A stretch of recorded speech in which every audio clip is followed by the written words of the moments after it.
Porque muita gente vê algo errado na empresa e prefere ficar quieto. Fala aí. Eu particularmente acredito que é o medo do canal de denúncia.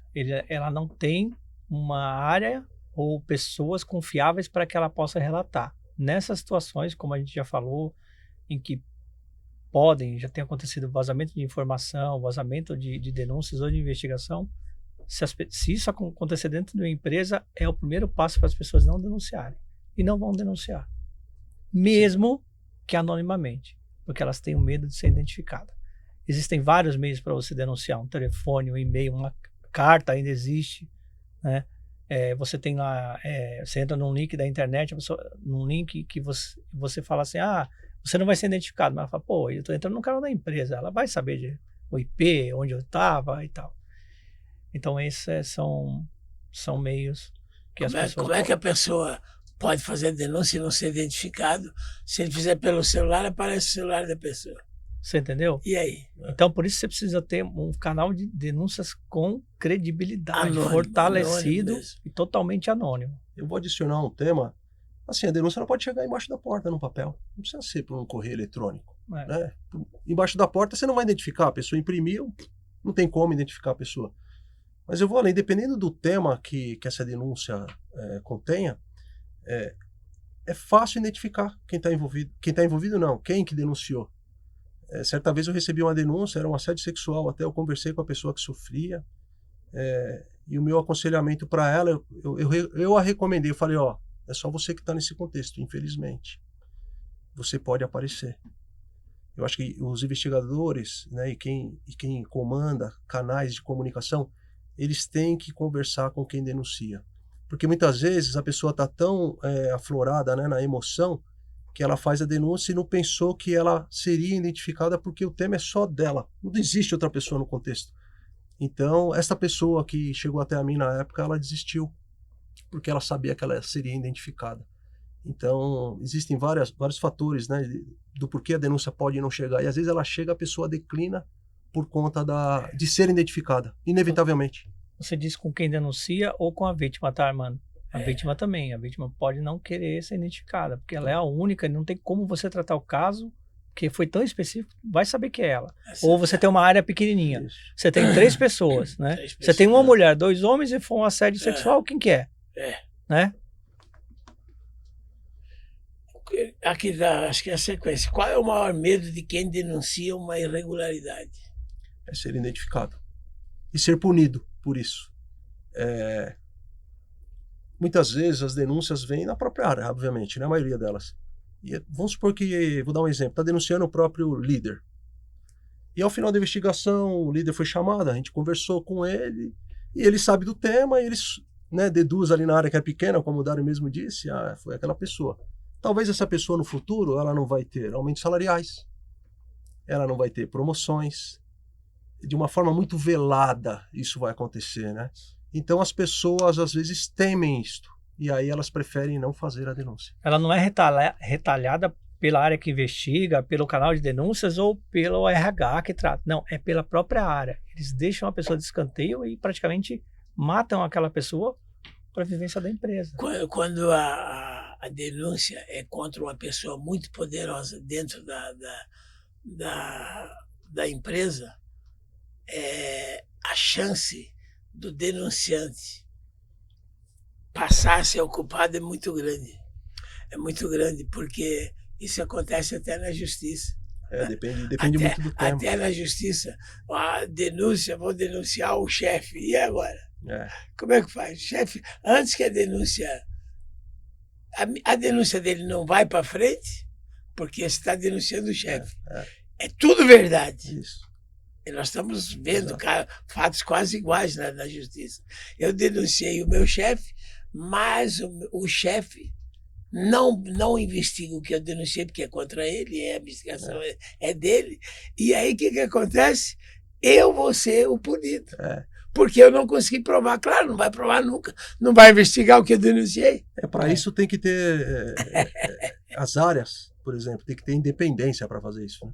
Uma área de auditoria interna, ela geralmente reporta para um comitê de auditoria ou para a presidência da empresa, então fica mais fácil Agora, quando a área que investiga está abaixo de alguma outra área cujo, né, chefe é o envolvido, deveria ter uma empresa externa investigando ou um canal externo à organização que reporte para alguém, dependendo do tamanho da empresa, reporte para o exterior. Então é isso mesmo, dependendo do tamanho da empresa não vai acontecer nada. E às vezes o dono ou o grande chefe está envolvido emocionalmente com a pessoa que foi denunciada e a bronca vai sobrar para o denunciante, não tem jeito. Não tem jeito. Meu amigo. Na nossa vivência a gente já passou por tudo. Em empresas em que as áreas de investigação estão embaixo de finanças e jurídico, e aí não existe segregação, porque o chefe é de finanças e jurídico, mas também há os casos sérios. Claro que aqui, gente, falando abertamente, quando a gente vê o maior problema que a gente vê na televisão, denunciaram, já começou errado. Já está vazando a denúncia, ele já sabe que vai ser investigado. Para ele, todas as pessoas envolvidas se protegerem, é muito mais fácil. Isso não acontece em empresas grandes. Nós já trabalhamos em casos em que, sim, pegamos grandes figurões e foi tratado extremamente com sigilo, inclusive dentro da nossa própria área, e só ao final do caso tivemos o resultado. E, para nossa felicidade, foi com sucesso. Comprovamos a denúncia, a pessoa foi desligada, não importa se era diretor, se era VP, não importa. Mas desde que tenha sigilosidade. A informação não pode vazar em nenhum canal, nem no canal de denúncia, nem na investigação. E o compromisso de vocês é levar o resultado. O que a direção depois de cima vai tomar providência é problema deles. Exato. É problema deles, porque às vezes, foi o que eu falei, quando a dependência, seja de relacionamento pessoal ou a dependência da empresa com aquela pessoa, às vezes a denúncia chega, é comprovada e não acontece nada com a pessoa. Muitas vezes também... Acontece isso, acontece. Existem casos que a pessoa é uma pessoa estratégica dentro da organização e muitas vezes vamos falar de um assédio moral. A pessoa realmente foi confirmado o assédio, né, no menor ou maior grau, e a empresa opta por ficar com a pessoa, porque tecnicamente ela é muito boa, e dá um programa de coaching, um treinamento para tentar resgatar esta pessoa. Então, mas assim, Armando, na cabeça de quem denunciou, queria que a pessoa fosse desligada, correto? Claro. Só que ao final, a pessoa fala, nossa, não aconteceu nada com aquela pessoa. Mas aconteceu sim. A empresa vai educá-la, vai tentar ajudá-la. E lógico, se for recorrente depois é uma outra história. Então a comunicação também é muito importante. Por exemplo, quando você vai dar um feedback para quem denunciou, você falar do que foi feito. Quando é anônimo, talvez o denunciante for anônimo, talvez ele vai ver as reações. Eu acho que isso tem que deixar claro também, porque na cabeça de quem denuncia, ela quer a demissão da pessoa, entende? E eu já trabalhei em casos, Armando, em que investiguei o caso, cheguei no resultado, era um gestor. Cheguei no resultado, mas a própria área e a diretoria da empresa queriam demitir a pessoa de todo jeito. Então eles queriam usar a investigação para demitir a pessoa. E eu já fui chamado pelo vice-presidente da empresa e falou assim, Dário, ele fez tal desvio? E eu falei para ele, não, ele não fez tal desvio. Ele falou, mas o que ele fez? Qual foi a participação dele nesse processo? Eu falei, ele fez mismanagement. Ele não gerenciou o processo que ele tinha que tomar conta.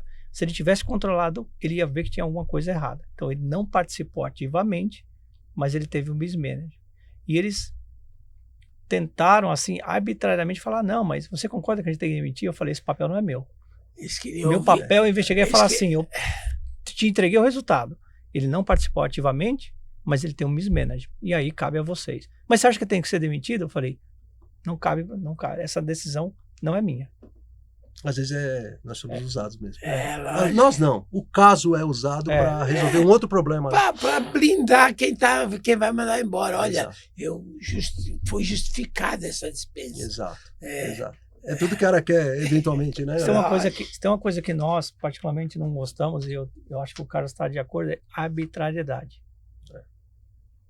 Não se pratica arbitrariedade. Você investigou, constatou o A, é o A. Não é o A e eu acho que é o B. O acho não pode existir. Né? Porque senão a nossa credibilidade vai embora.